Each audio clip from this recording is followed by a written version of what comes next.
Bonjour à toutes et à tous. Je vais excuser déjà les personnes qui m'ont osé prendre la route pour venir au vœu ce matin. Et commencer. Madame la députée, Madame et Monsieur les conseillers départementaux, Madame la présidente de la communauté de communes du Pays Fertois et du Bocage Carougien, Mesdames et Messieurs les élus, Mesdames et Messieurs les représentants des forces de l'ordre et de secours, Monsieur le curé, Mesdames et Messieurs les chefs d'entreprise, Mesdames et Messieurs les représentants des associations, Mesdames et Messieurs, chers amis. Au nom des élus du conseil municipal, j'ai le plaisir de vous accueillir aujourd'hui pour cette cérémonie des vœux, marquant de façon traditionnelle et symbolique le passage à une nouvelle année que nous souhaitons toujours être plus favorable que la précédente et porteuse d'espérance. Car il est vrai qu'en la matière, 2023 s'est achevé dans un contexte général, national comme international, assez sombre. Insécurité climatique, dont nous percevons maintenant les effets en Europe comme en France, avec une succession de périodes caniculaires, d'incendies incontrôlés, suivis de tempêtes, de pluies et d'inondations intenses. L'enlisement de la guerre en Ukraine, la reprise du conflit au Proche-Orient, la baisse du pouvoir d'achat, l'augmentation importante des coûts des énergies. Au travers de ces exemples, on voit bien que nous sommes au cœur d'une période d'instabilité qui nous interroge sur l'état du monde que nous allons léguer à nos générations futures. Pour autant, le temps presse et la question de la transition écologique devrait constituer une priorité mondiale. Nous sommes tous responsables. Alors oui, si le contexte général incite à la sinistrose ou au pessimisme, il n'en reste pas moins que notre équipe municipale reste positive, agit et travaille, et ce, dans l'ensemble des domaines de notre champ de compétences. Continuons de porter fort et déterminer notre ambition pour la Ferté-Massé. Cette ambition passe notamment par des projets et des réalisations que nous allons vous présenter dans ce film.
Merci.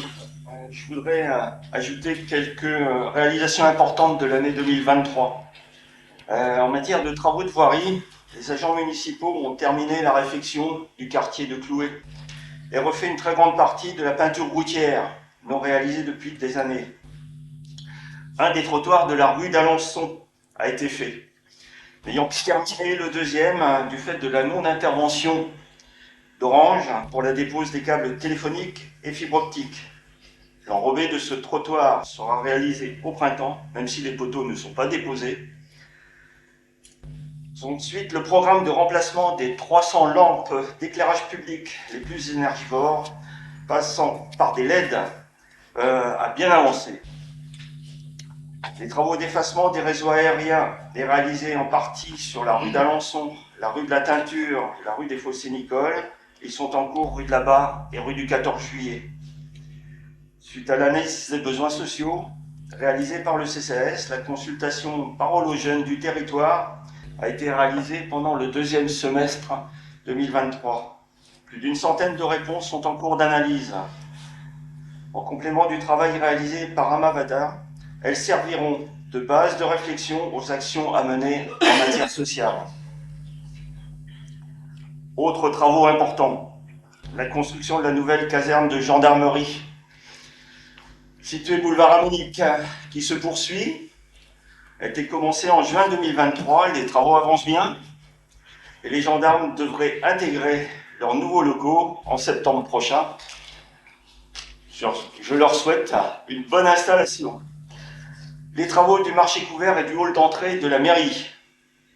Les travaux de désamiantage et de déplombage ont été réalisés, vous l'avez vu sur les photos, en fin d'année pour permettre de mettre les murs à nu pour que les entreprises répondent à l'appel d'offres en ayant une connaissance parfaite des supports. Les travaux devraient reprendre début février. Quelques précisions sur les projets 2024. L'église Notre-Dame, les travaux de rénovation de la tour Saint-Denis nous ont réservé des surprises au nombre important de pierres cassées, de pierres de structure, certaines menaçant de tomber. Il était urgent d'intervenir sur cette tour plus dégradée que la tour Saint-Mathieu. Une partie de l'échafaudage sera déposée mi-février. Les travaux extérieurs de cette tour devraient prendre fin en mai prochain.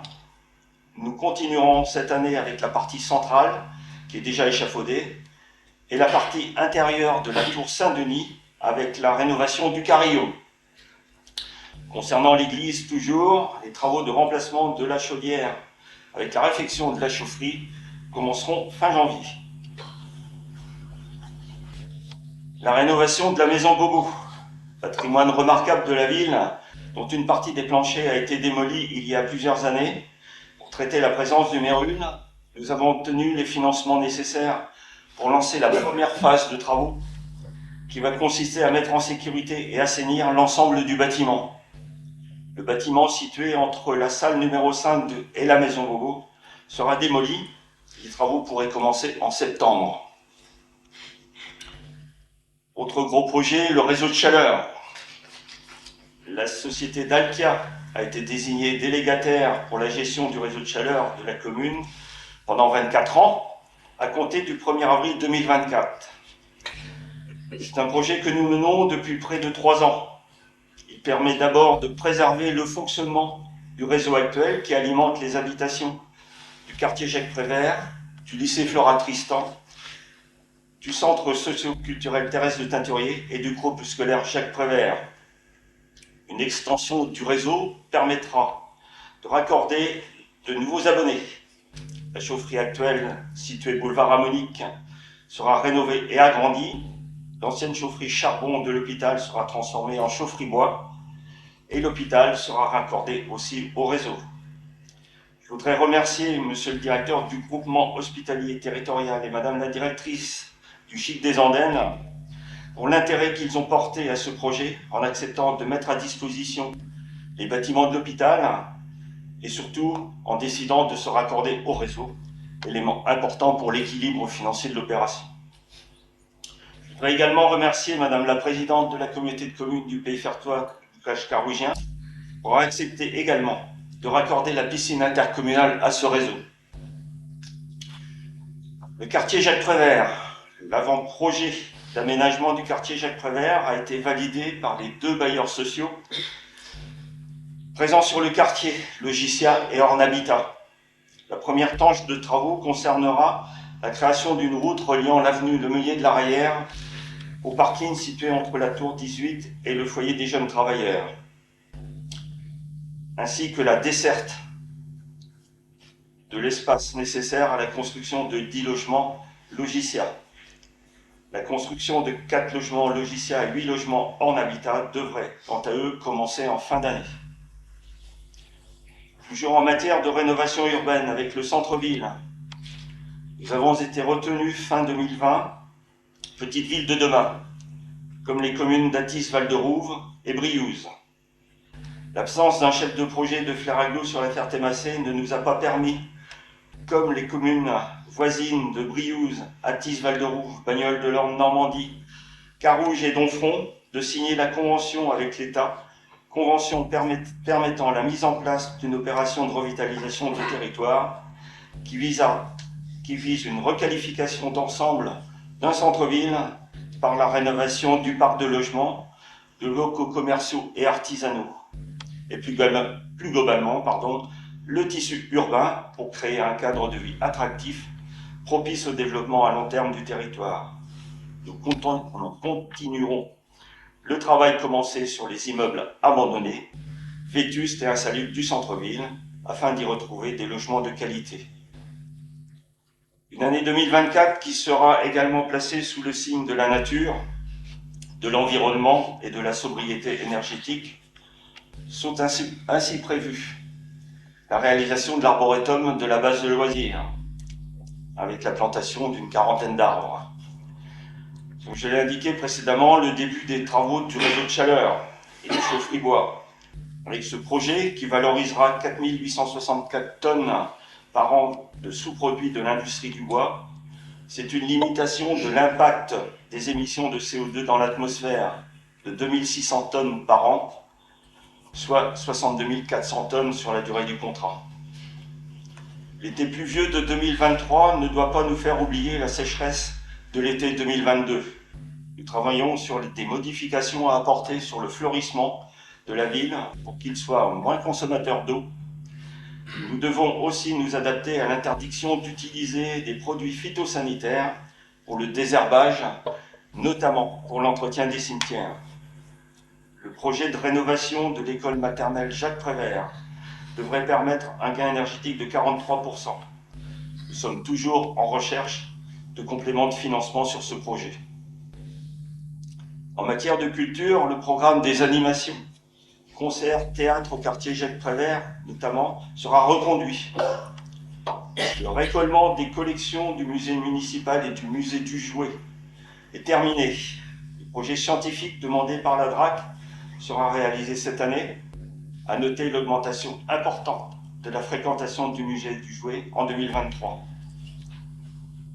En matière de sécurité, messieurs les gendarmes, avec l'aide de vos services et en partenariat avec la commune de Bagnoles de l'Orne, Normandie, l'avant-projet de vidéosurveillance a été élaboré. Le montant des subventions attribuées sera déterminant pour lancer cette opération qui sera étalée sur plusieurs années. En matière économique, vous l'avez vu, 3 projets importants sur la commune. Le premier concerne les 2 extensions de l'usine MDP, une de 76 m² et une autre de 700 m². Le groupe Métalliance a déjà investi de façon importante dans les bâtiments existants, mais aussi dans l'outil de production. Ces extensions permettront d'accueillir de nouvelles machines. Le deuxième projet, plus important, concerne l'extension de l'usine Lacroix Emballage, d'environ 4000 m². Cette extension est destinée au stockage de tous les produits. Une nouvelle chaîne de fabrication remplacera l'espace de stockage actuel. Le troisième projet concerne l'installation dans les anciens locaux de la ville, occupés par le Trésor public, rue Honoré-Lègre, de l'atelier d'architecte JSA. Merci Roland, qui n'a pu être là ce matin, d'avoir fait cette proposition à JSA en son temps. Cette installation va surtout permettre de garder sur la commune le plus gros cabinet d'architectes de l'Orne et de réaliser des bureaux et de réutiliser des bureaux existants difficilement transformables en logements. Autre élément important du développement de l'attractivité de notre ville, c'est l'arrivée en fin d'année du scanner à l'hôpital de la Ferté-Macé.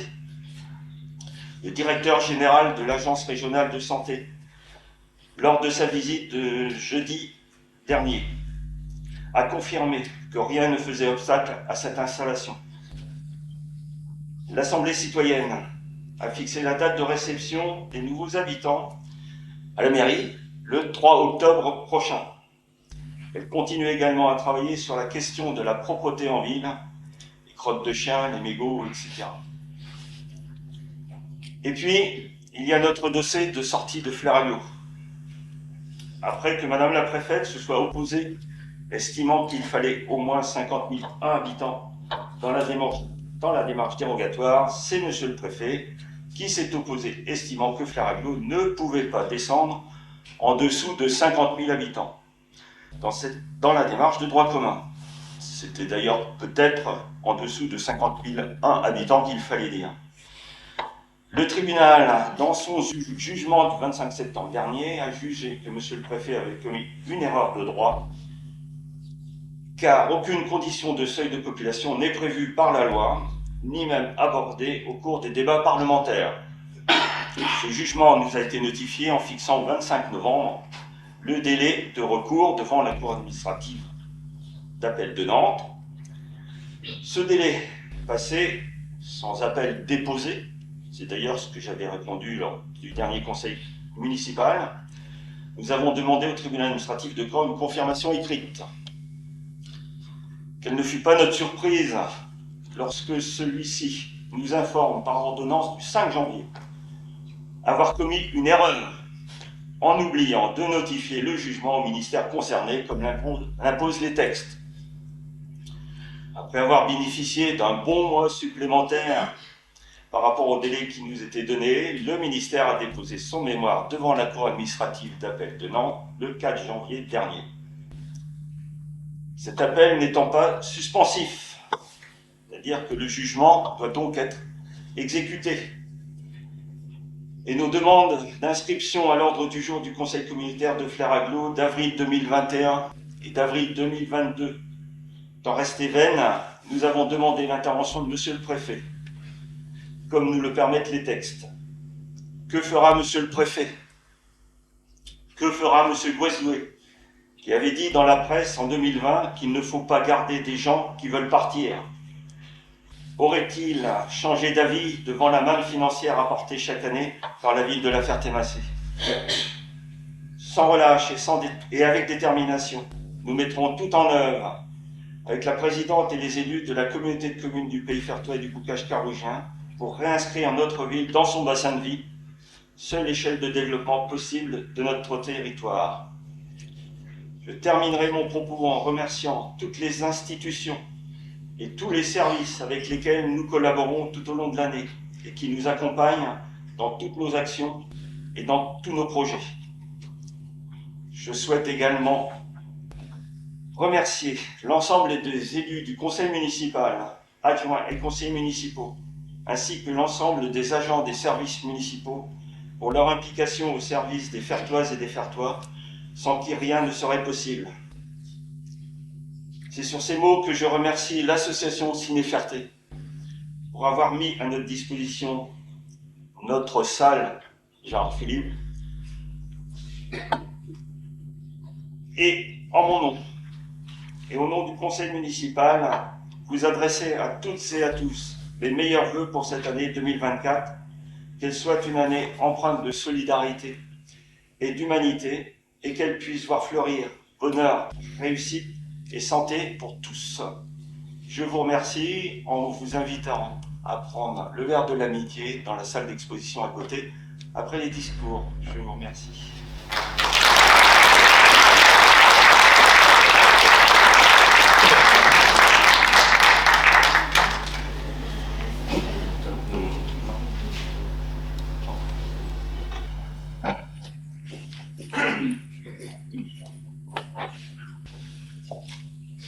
Mesdames et messieurs, bonjour à toutes et à tous. Alors tout d'abord, je voudrais remercier Monsieur le maire et l'ensemble du conseil municipal pour leur invitation, et puis saluer donc nos conseillers départementaux, Madame la présidente de la CDC, les forces de l'ordre, les forces de secours, tous les acteurs associatifs, économiques et du secteur public ou privé que vous êtes. Alors, tout d'abord, je voudrais vous adresser à chacun mes meilleurs voeux et vous souhaite vraiment réussite dans l'ensemble de vos projets. Et puisque nous sommes dans le cadre des collectivités, projets d'intérêt commun. Alors, projets d'intérêt commun qui doivent répondre aux nombreux défis que nous avons devant nous à relever. Défis sociaux, défis sociétaux, défis climatiques et défis géopolitiques. La tâche est lourde. Et dans la période de forte friction que nous connaissons, il me semble que nous devons nous rassembler sur l'essentiel, notre désir de justice sociale, justice territoriale et justice environnementale.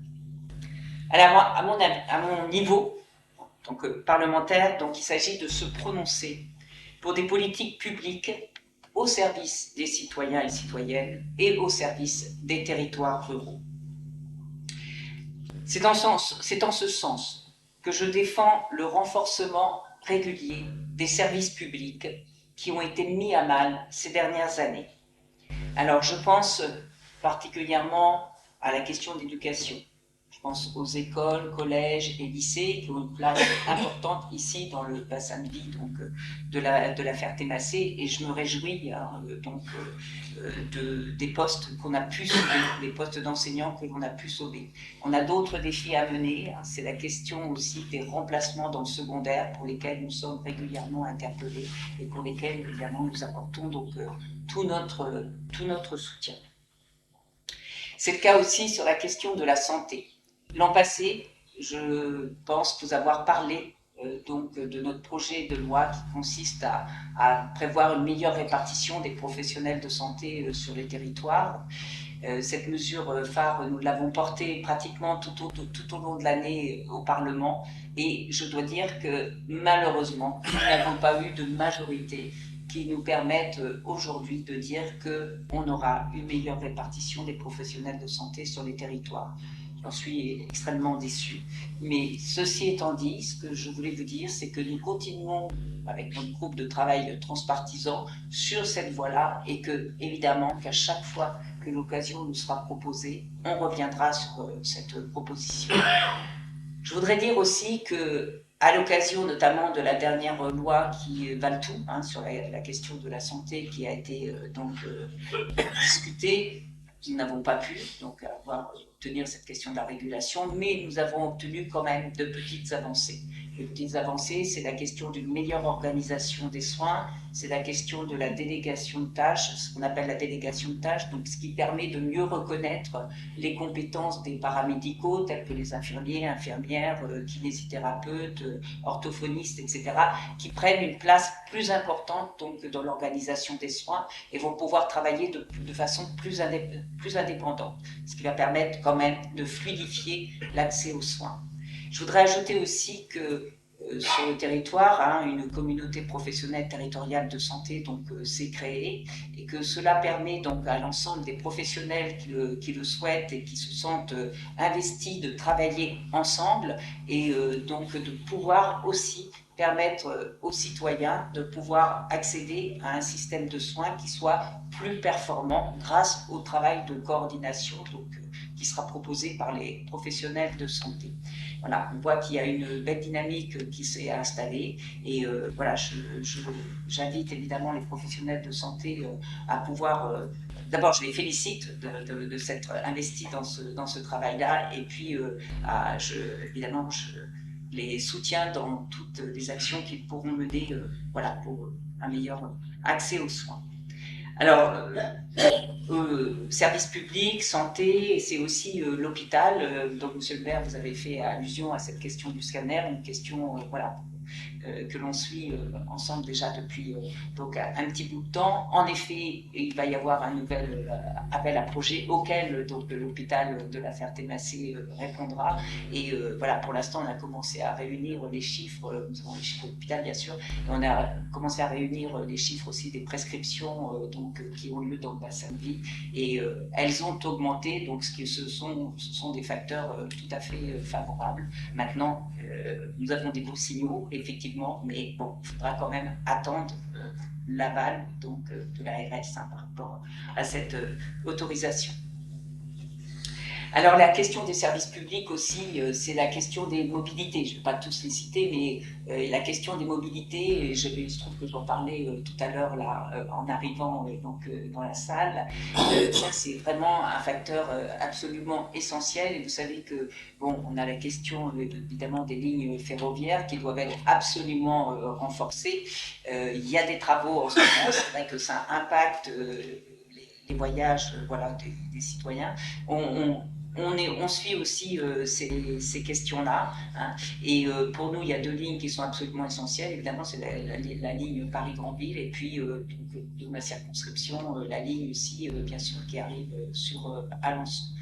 Régulièrement, on est invité à des travaux donc avec la région et régulièrement, évidemment, on défend cette idée de renforcement des lignes ferroviaires. Au niveau national, c'est aussi bien sûr les choses que l'on défend, parce que je suis persuadée évidemment qu'un bon maillage ferroviaire, c'est ce qui permet de consolider les activités sur les territoires. Et puis, bon, parler de politique publique, évidemment, tout va aussi avec l'attractivité économique, avec le travail que font les acteurs économiques sur le territoire. Et pour ma part, les soutiens voilà, que l'on défend, ce sont évidemment les soutiens envers les petites et moyennes entreprises qui sont absolument capitales pour le développement de notre territoire. Alors, il y a... Voilà pour le moment le bilan par rapport à ces questions de politique publique. Il y a aussi des grands sujets qui vont arriver l'année prochaine qui auront aussi un impact sur les territoires et dans lesquels on va s'engager. Je parlerai d'abord de la question énergétique. Hein, on va se prononcer sur le mix énergétique qui devrait nous permettre à l'avenir de pouvoir répondre à tous nos besoins et aussi à cette question de la neutralité carbone qui doit être atteinte en 2050.